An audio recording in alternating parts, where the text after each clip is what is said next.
Antiga. Esse assunto de Grécia Antiga, a gente vai ter ainda muitas aulas ainda sobre ela, até o nosso próximo assunto, que é Roma. Na aula de hoje a gente vai falar sobre uma parte, né, da sociedade que muitos até esqueceram, mas com o tempo, né, com a avançada das descobertas arqueológicas e das descobertas documentais, eles passaram a ter sua importância, que eram quem? Os escravos, os escravizados, que a gente vai falar sobre a escravidão na Grécia Antiga, e o papel da mulher e das crianças no mundo antigo, principalmente da Grécia Antiga. Vamos lá para a nossa aula. Escravidão na Grécia Antiga. Por volta do século V a.C., em muitas cidades gregas, né, como Corinto, Egina e Atenas, a maior parcela da população era formada de escravizados, os quais pertenciam a etnias diversas. Por que etnias diversas? Esses indivíduos chegavam a essa condição social por serem prisioneiros de guerra, especialmente em Esparta, né, uma das cidades da Grécia Antiga, por serem filhos de escravizados, por terem sido condenados em julgamento, por terem dívidas ou ainda por terem sido abandonados pelos pais. Então, a escravidão na Grécia Antiga tinha vários fatores para se tornarem, né, um escravo ou um escravizado, e também tinha vários povos que faziam parte dessa camada social da Grécia Antiga. Como o texto falou que os escravizados, né, eram a maior parte da população na Grécia Antiga. Por quê? Tinham os escravizados gregos e tinham os escravizados de povos e etnias de fora. Vários outros povos, né? E outra, como é que eles se tornavam escravos nesse período? Na nossa aula presencial, lá na sala de aula, a gente falou que em muitas cidades do mundo antigo, muitos se tornavam escravos de várias maneiras. Aqui tem uns exemplos, né? Prisioneiros de guerra, por dívida, por julgamento. Por dívida, sim, exemplo, a pessoa está devendo ou pediu emprestado para alguém um dinheiro, mas não tem condições de pagar esse empréstimo. O que ela vai fazer? Ela vai se submeter a um trabalho, lembrando que os escravos não eram tratados como os escravos do período colonial aqui no Brasil, né? Quando vocês estiverem na série que for falar sobre isso, a diferença dos escravizados do mundo antigo para os escravizados que tinham aqui no Brasil. Então, do mundo antigo, falando da dívida, né, eles se submetiam para poder pagar essa dívida, ou quando cometiam algum crime, como pena, né, como punição, se tornavam escravos ou do Estado ou de quem ele cometeu o crime, né, sobre a pessoa. Ou também, por último, né, como foi falado, por terem sido abandonados pelos pais. Lembrando que na aula retrasada a gente falou que, somente em Esparta, né, os pais podiam rejeitar os seus filhos de forma assim que o que eles achavam melhor. Eu não gostei do meu filho, eu vou rejeitar ele, não vou cuidar dele. Então, um filho sem pai, eles já eram tratados, já iam para o lado da escravidão, já que eles não recebiam a educação, né, que os pais que davam a educação no mundo antigo. Continuando. Os escravizados trabalhavam principalmente onde? Na agricultura, nas terras, né? Nas oficinas artesanais, né? Na produção lá do que fosse necessário para a época, ou cesto, ou roupa, que era a oficina artesanal. Nas minas, a produção de carvão, né? Do minério ou das pedras preciosas. Na construção de embarcações, lembrando que muitas cidades e estados eram banhadas pelos mares, principalmente, né, lá o mar Egeu. Em obras públicas, alguns escravos já eram considerados escravos públicos. No comércio e nas residências. Então, esses escravos, a maior parte dos trabalhos deles eram os trabalhos pesados, ou seja, aqueles trabalhos que exerciam muita força física, que muitos dos gregos, dos cidadãos gregos, não iam exercer, principalmente os aristocratas, os donos das terras, os ricos, a elite, não iam fazer força. Então, o que eles faziam? Muitos pediam para o Estado: eu quero tantos escravos para trabalhar na minha terra, e muitos eram cedidos a isso. E boa parte desses escravos trabalhavam nas obras públicas. Quando a gente falou na aula passada aqui, principalmente Atenas, tinha as obras públicas. Quem construía essas obras públicas, a maioria da mão de obra era escrava e também era de fora. Continuando, os homens cuidavam da agricultura, ou seja, os escravizados homens cuidavam da agricultura e dos animais, e podiam ser marinheiros, artesãos, mineiros e marceneiros, e vários outros locais de trabalho eles podiam exercer, ou seja, os trabalhos bem mais pesados os homens que praticavam. Muitos escravizados eram considerados propriedade pública, ou seja, era do Estado. Eles trabalhavam para o Estado como pedreiros, escrivães e contadores, ou seja, a maioria trabalhava em trabalhos pesados, mas boa parte que tinha conhecimento, principalmente os alfabetizados, que dominavam contas matemáticas, podiam trabalhar como escrivães e contadores. Agora vamos ver as mulheres escravizadas. As mulheres escravizadas realizavam trabalhos domésticos, como cozinhavam, teciam, ou seja, fabricavam tecidos, costuravam e bordavam, ou seja, trabalhos dentro das residências. Os homens já faziam trabalhos pesados fora da residência dos gregos, dos que pediam os escravos para trabalharem ou na sua casa ou na sua terra. Na terra, os homens que trabalhavam mais pesado. As mulheres, quando eram escravas, elas trabalhavam dentro das residências. Muitas vezes elas vendiam os produtos que confeccionavam, e repassavam os ganhos para os seus proprietários, ou seja, muitas dessas escravizadas tinham ofícios como artesãs, e o que elas faziam, elas iam para a rua vender. Só que muitas não ficavam com a renda. Como ela era escravizada, ela tinha que passar a renda para quem? Para o seu senhor. Já que ela era uma serva, uma escrava. Alguns senhores, donos desses escravizados, davam parte da renda, da venda desses artesanatos, dessas mulheres, para elas. E muitas juntavam dinheiro para comprar sua liberdade, pagar sua dívida, já que muitas tinham se tornado escravas por dívida. Então elas juntavam para poder comprar sua liberdade. Continuando, além de se dedicarem a diferentes atividades de trabalho, os escravizados participavam de cultos religiosos e festas da família para a qual trabalhavam. Ou seja, eles não eram tão escravos ou escravizados assim. Eles podiam participar de algumas festas, algumas reuniões em que havia pessoas da elite, pessoas menos abastadas, cidadãos gregos, ou seja, eles não eram totalmente excluídos da sociedade, eles só não podiam participar da vida política, mas em algumas ocasiões eles podiam participar. Eles podiam, como o texto falou, eles podiam participar dos cultos religiosos e das festas da família a qual ele trabalhava, ou seja, a família, ele podia participar lá digamos, tivesse alguma festa lá, por alguma conquista ou por uma colheita, ele podia se beneficiar da festa também.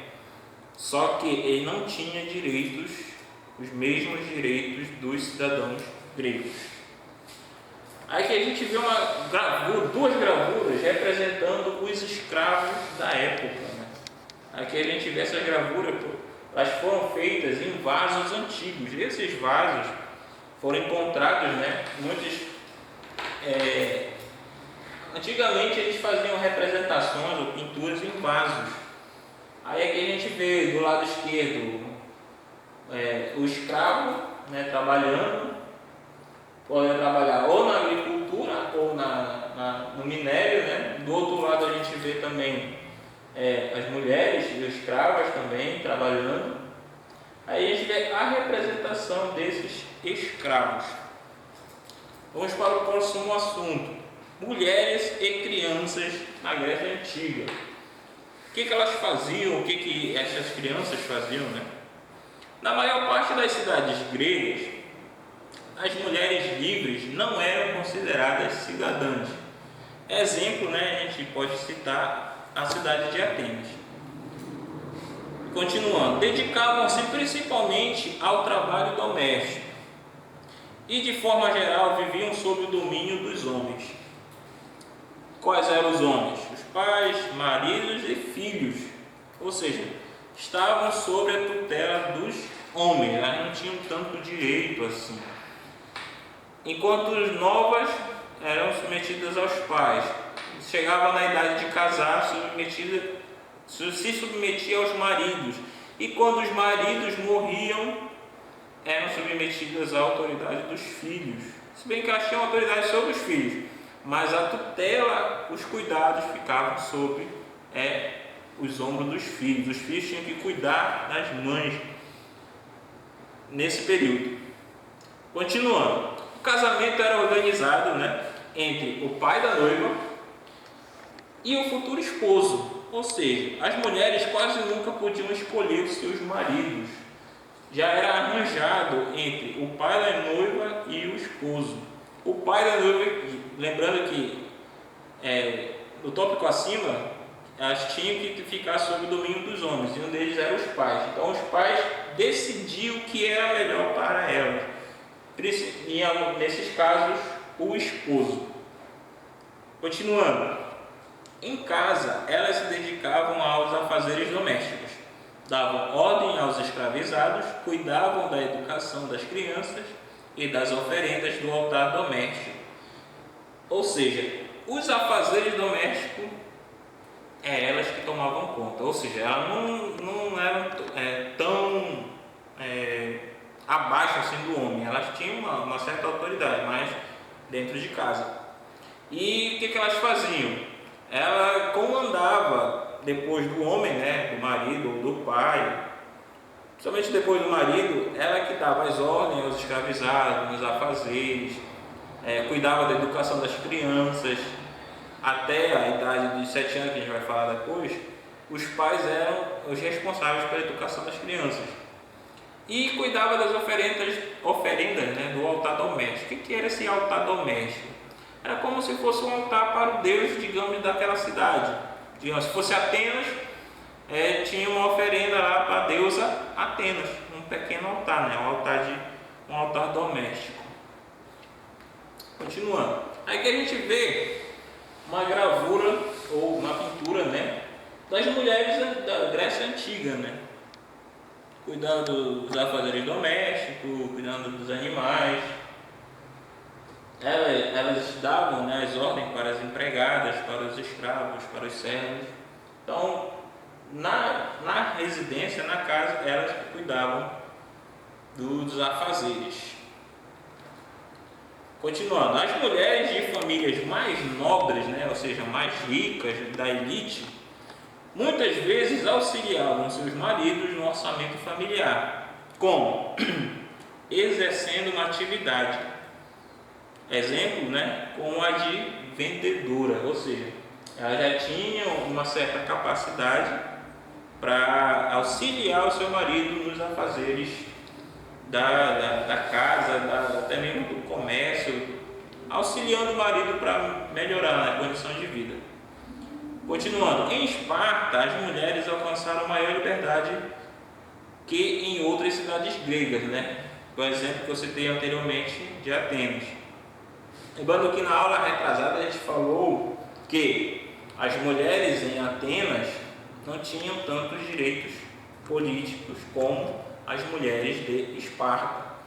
E muitas das mulheres em Atenas, praticamente todas as mulheres, né, em Atenas, não eram praticamente livres para circular na cidade. Elas tinham que ficar dentro de casa. E em Esparta não. Em Esparta ela já tinha uma certa liberdade, né, para sair de casa, para andar na rua, em locais públicos.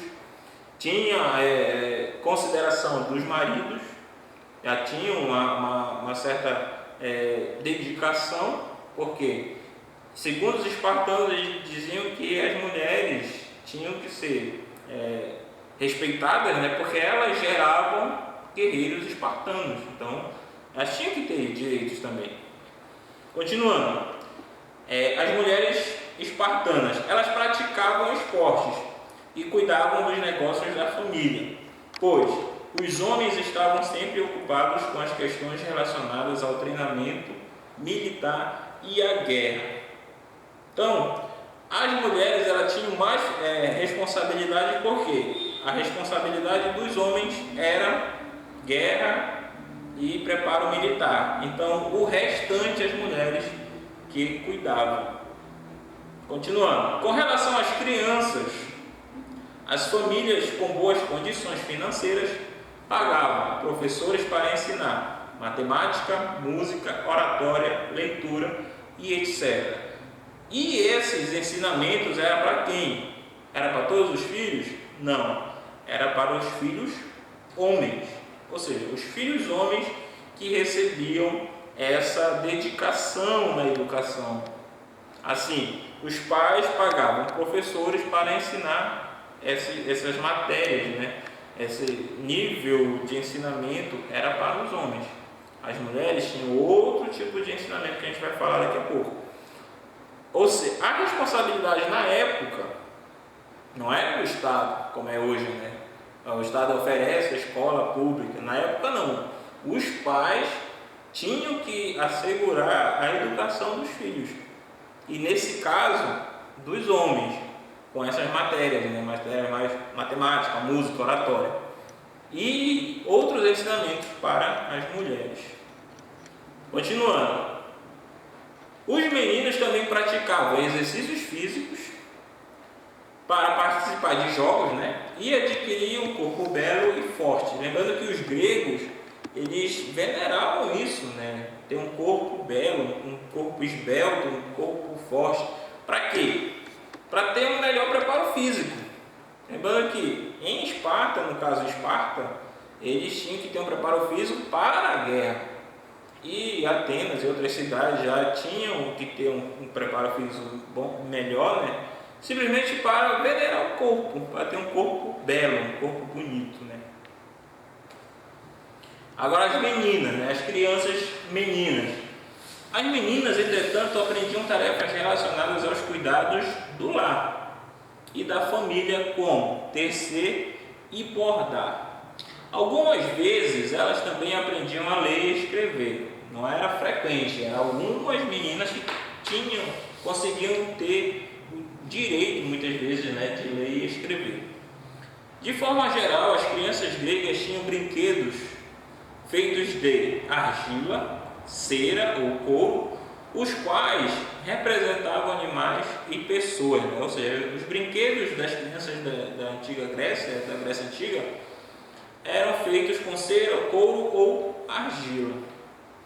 Em Esparta, os meninos aprendiam desde muito cedo a respeitar uma rígida disciplina, né? Ou seja, obedecer à autoridade, ter autoridade sobre ele e nunca questionar, como a gente vai ver a seguir. Os filhos dos cidadãos eram educados para serem soldados, por isso deveriam seguir as regras sem questionar, ou seja, sempre obedecer uma autoridade ou uma pessoa, ou era porque ela era mais velha ou porque ela tinha uma autoridade política ou militar.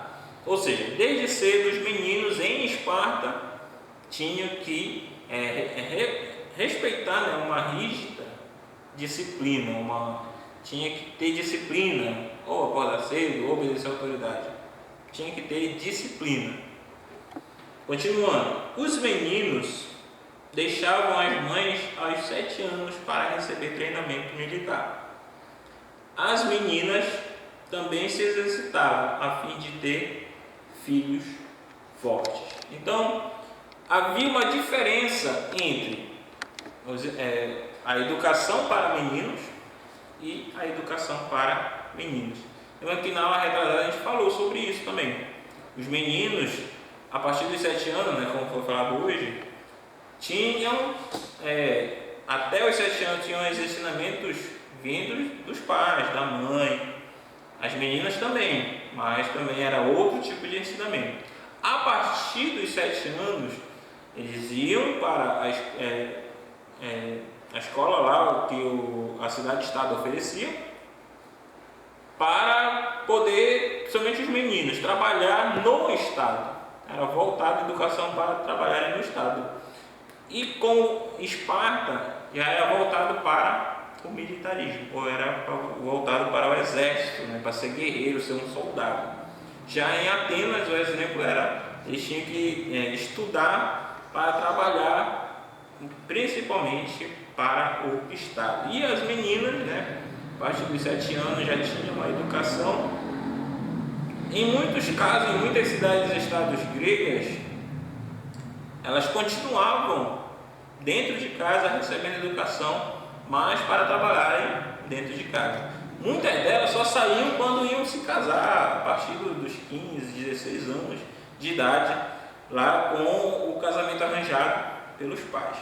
Então, em algumas cidades e estados, as mulheres tinham mais liberdade, até mesmo poucos casos, algumas conseguiam escolher o seu pretendente, mas na maioria das vezes o casamento era arranjado. Então, até a próxima aula, fiquem todos bem.